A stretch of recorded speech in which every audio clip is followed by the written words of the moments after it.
Bismillahirrahmanirrahim. Assalamualaikum warahmatullahi wabarakatuh. Waalaikumsalam warahmatullahi Ini wabarakatuh. perdana dan materi ini jujur aja sudah pernah saya siarkan di Kopi Lunas. Ya. Tapi memang materi ini tidak akan diseminarkan karena memang janji saya memang tidak akan menyeminarkan materi ini. Nanti akan kita kemas dalam bentuk video, dalam bentuk teks dan lain sebagainya, ya, yang bisa kita akses. Nah, pada sore hari ini yang ingin saya berikan pada Bapak Ibu sekalian adalah bagaimana kita membeli rumah. Ini basicnya dulu ya, basic berpikirnya. Bapak Ibu pasti sudah mengenal saya dari e-book 30 Basutan, dari bisnis coaching. Terus kemudian pasti mengambil satu pola. Polanya Mas Ade ini kalau diambil pola itu satu pola gitu. Satu pola. Polanya apa? Polanya adalah membalik cara berpikir, betul? Ya, betul. Dan cara ini sudah saya buktikan, gitu. Sudah saya buktikan. Saya membeli properti itu sekarang sertifikatnya masih utuh dan tidak pernah diagurkan, gitu ya. Propertinya untuk gudang dan produksi Dexon saat ini. Nah, itu saya beli dengan cara cash. Terus bagaimana caranya, gitu. Dan itu saya peroleh nggak sampai 1 tahun, ya. Nggak sampai 1 tahun. Nah, beberapa orang berpikir beli properti atau rumah pasti kan kredit, ya, pasti kredit. Pakai apa kreditnya? KPR. Nah, sebelum saya masuk ke bagaimana kita membeli rumah dengan cara tanpa kredit, tanpa KPR, kredit sama developer saja enggak juga gitu.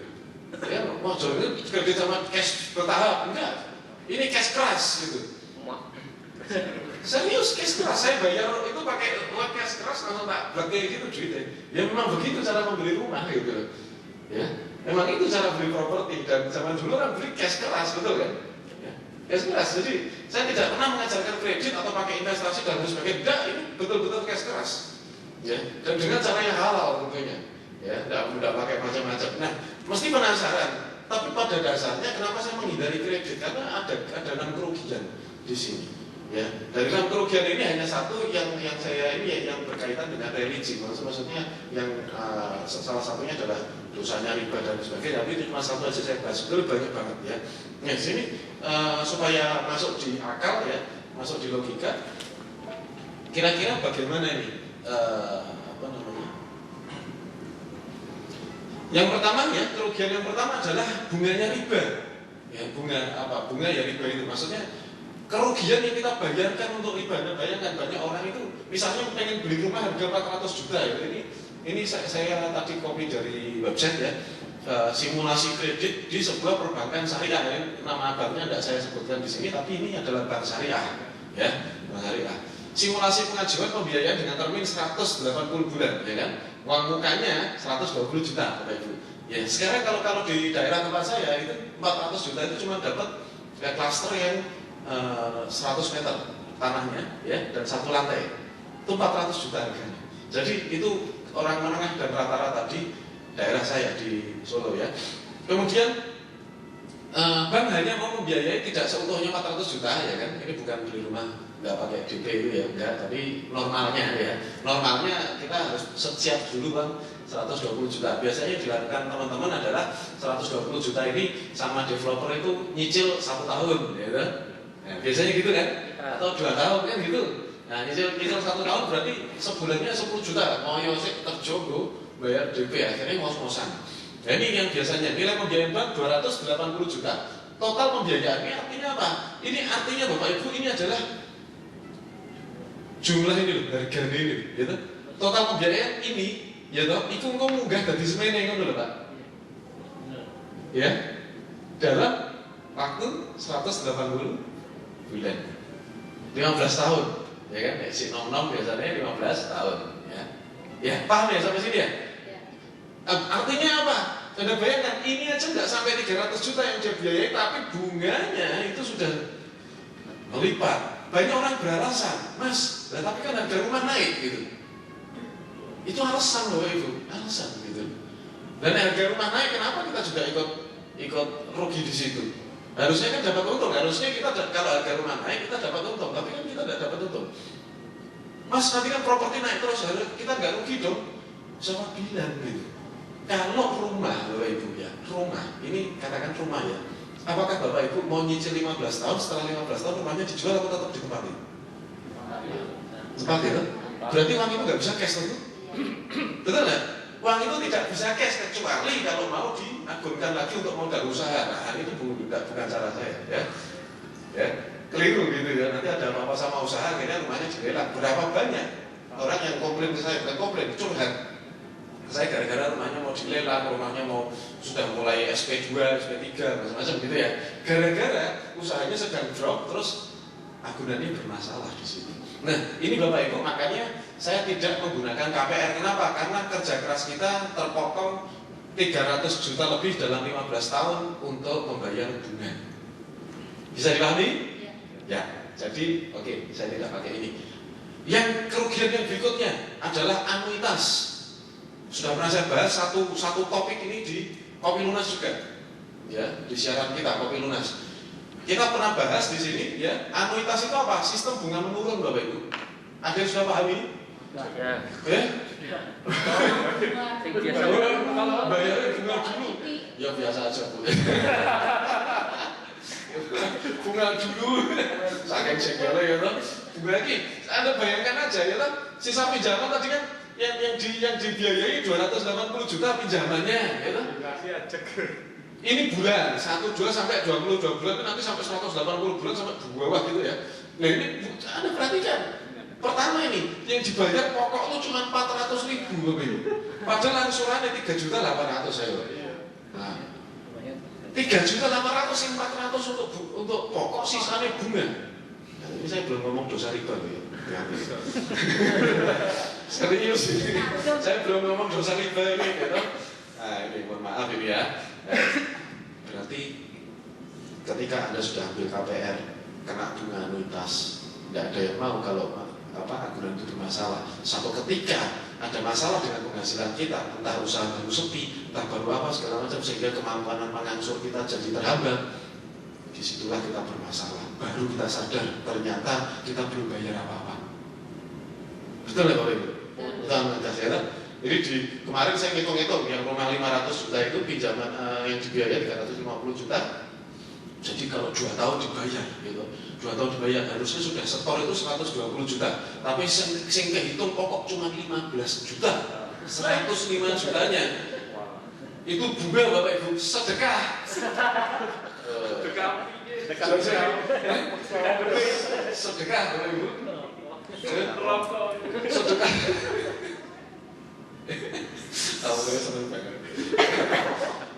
Belum lagi Bapak Ibu yang ketiga, pada saat kita bermasalah tekanan kreditnya ini siapa yang merasakan Bapak Ibu? Betul nggak ini tekanannya itu loh? Ini belum kolektor yang datang loh, baru nelponnya aja sudah gerisah nih. SMS-nya aja sudah nggak enak gitu. SMS-nya sudah nggak enak. Nah kayak gini kok masih cari pembelaan gitu. Saya tuh banyak sekali orang, wah kalau gitu, kalau nggak KPR gimana gitu? Gimana kita harus punya gitu? Bapak Ibu, saya sampai hari ini untuk tinggal itu saya masih kontrak. Saya beli properti bukan untuk rumah tinggal, belum. Insya Allah tahun depan, ya, tahun depan. Saya beli properti itu untuk gudang, untuk produksi, dan itu saya beli cash, dan itu menghasilkan, ya kan? Itulah yang membayar kontrakan saya sekarang. Dan insya Allah tahun depan memberikan saya properti juga, gitu ya. Dan itu saya bangun hanya 1 tahun. Nah, analoginya gimana? Nanti ya. Intinya ini masalahnya dulu. Bapak Ibu harus setuju dulu ini. Ya, harus meninggalkan kredit. Benar-benar ini, gitu ya. Harus meninggalkan kredit ini. Ya. Nah, belum lagi Bapak Ibu selama 10-15 tahun selama masa kredit itu penghasilan Anda terpotong. Anda coba rela nggak kira-kira? Maksud saya adalah yang namanya penghasilan itu kan kita kerja pagi pulangnya sore. 15 tahun 15 tahun orang ngerasake gitu. 15 tahun nggak ngerasake itu saya kerja. Lah sing bisnis Bapak Ibu Joko toko nih ngurus bisnisnya pertentangan, betul nggak? Ayo coba yang bisnis pertentangan nggak Pak kira-kira? Betul nggak? Usaha pertentangan gini uangnya untuk sedekah ke bank. Sedekah tuh 15 tahun. 300 juta udah sedekah. Sedekah Akan dilipatkan 10 kali lipat.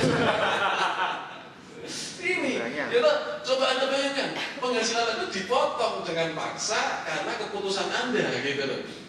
Maka dari itu Bapak Ibu, di sini saya ingin memberikan pada Anda. Belum lagi Bapak Ibu, pengajuannya itu juga nggak gampang. Betul nggak? Pengajuan kredit rumah itu nggak gampang. Ya, ada triknya dan banyak seminar yang mengajarkan triknya. Ya, saya tidak mengajarkan itu. Ayo wis tobat, ayo mentas gitu. Ya. Dan jangan pakai kayak gitu ya. Nggak usah pakai gitu. Sudahlah pengajuannya rumit, dosane akeh. Uripe susah. Apa enaknya gitu loh, menurut saya itu nggak ada enaknya gitu. Ya untuk apa kita kerja? Betul nggak? Setuju ya, nggak ada enaknya ya. Belum lagi Bapak Ibu atas sebuah hadis ini yang memukul saya di sini Bapak Ibu. Hadis ini memukul saya. Loh Pak, saya kan bukan retailer, saya kan bukan bank. Saya kan tidak memberikan bunga, saya kan tidak menarik bunga dari jerih payah orang gitu. Tapi karena hadis ini Bapak Ibu, ya hadisnya hadis riwayat Muslim. Allah melaknat orang-orang yang memakan riba, orang yang memberi riba. Nah, ini aku kena yang iya, kenapa aku memberi gitu. Dua orang saksi pencatat dan pencatatnya dalam transaksi mereka sama saja. Lu kok podo wae gitu? Tetapi aku percaya gitu. Saya percaya ini loh. Masalahnya ini saya percaya gitu. Gitu. Ya enggak percaya boleh gitu, tapi saya percaya gitu masalahnya. Gitu. Tidak ada cara lain. November 2012 saya sepakat sama istri saya, Jambi betul-betul putus semua hubungan dengan perbankan. Gitu. Rekening tidak punya masalah, ya punya rekening, tapi kan ada isinya tarik gitu. Ya kan, kosongin terus. Nyimpennya di mana? Mas batangan sama aset-aset.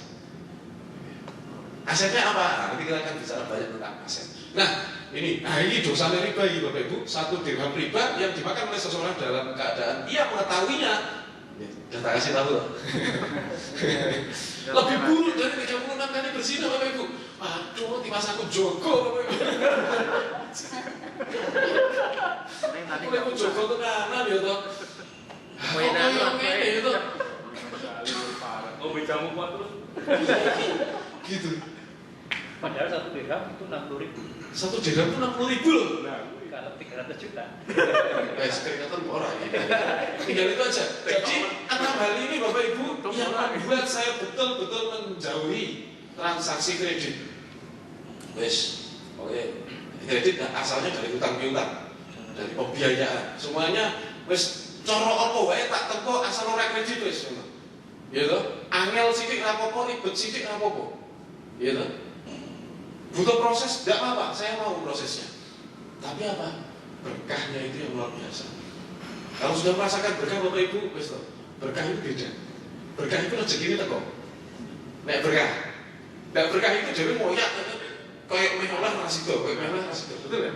Betul kan? Ini tidak berkah. Bisa dirasakan. Coba ada yang bisnis itu, yang pakai uang bank.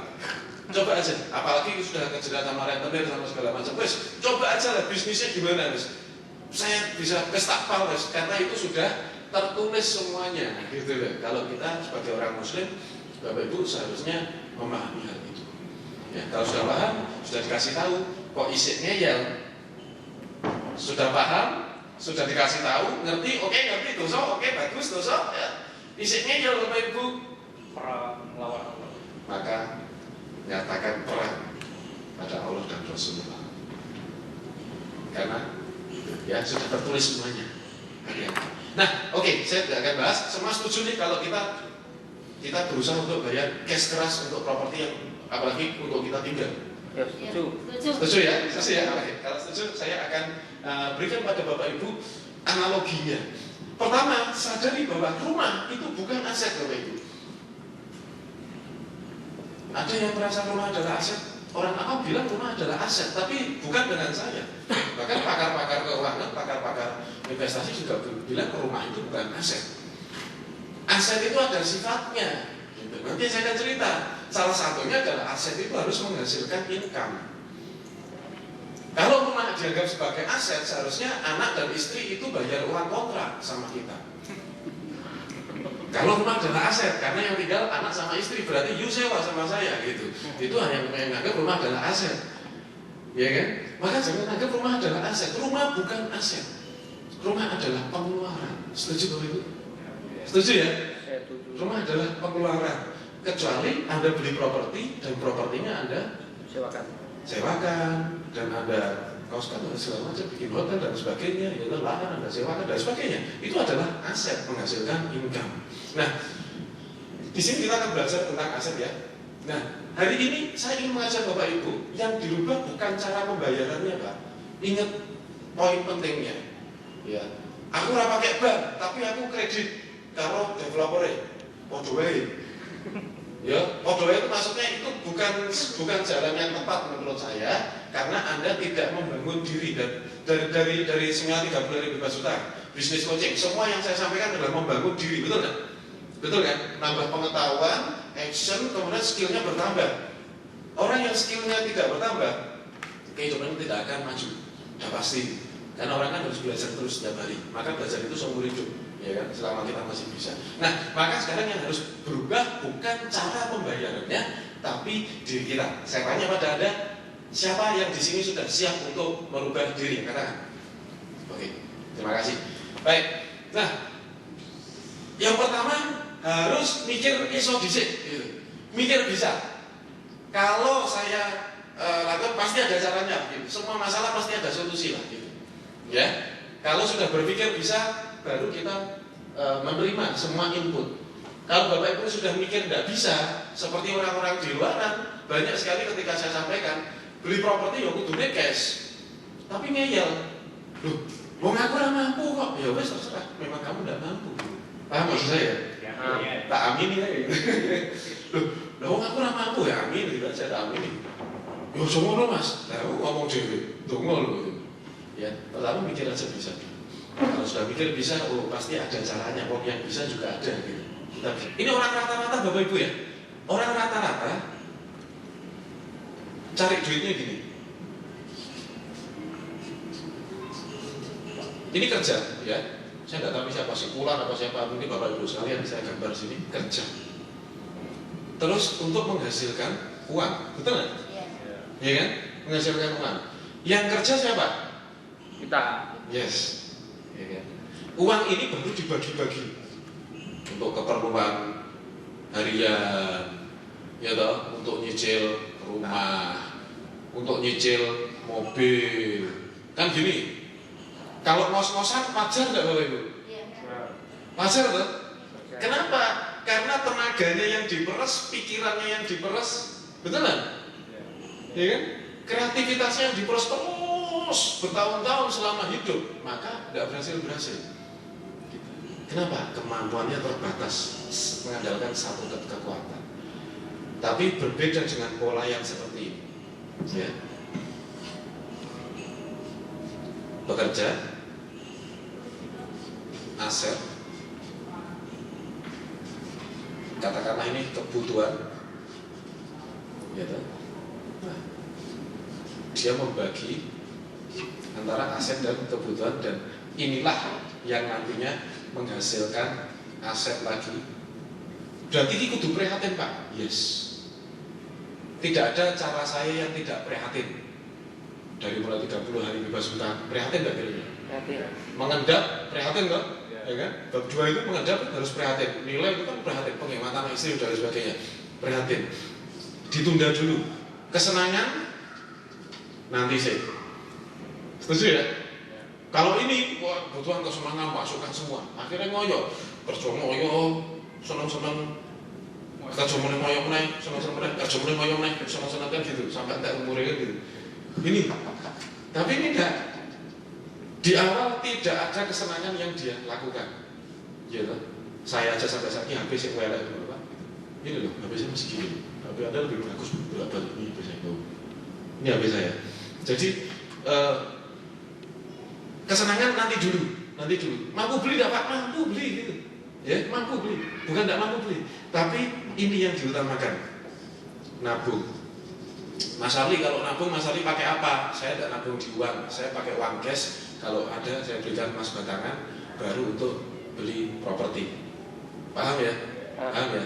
Nah, apakah emas batangan yang untuk beli properti? Bukan itu maksud saya. Emas batangan itu kalau saya cuma untuk nyimpen aja. Satu ketika butuh, saya tidak lihat harganya, jual, baru kita berikan properti. Kalau cukup, kan itu. Kalau belum cukup, ya diem, prihatin sih. Paham Bapak Ibu? Ya, kuncinya itu. Aset untuk kebutuhan, aset menghasilkan aset lagi, menghasilkan aset lagi, menghasilkan aset lagi. Ini yang saya lakukan. Ya, sehingga apa? Sehingga aset ini akan menghasilkan ini hasil duit, hasil duit, dilumpuknya kabeh duitnya baru. Nantinya kita tidak usah bekerja, ini masih jalan.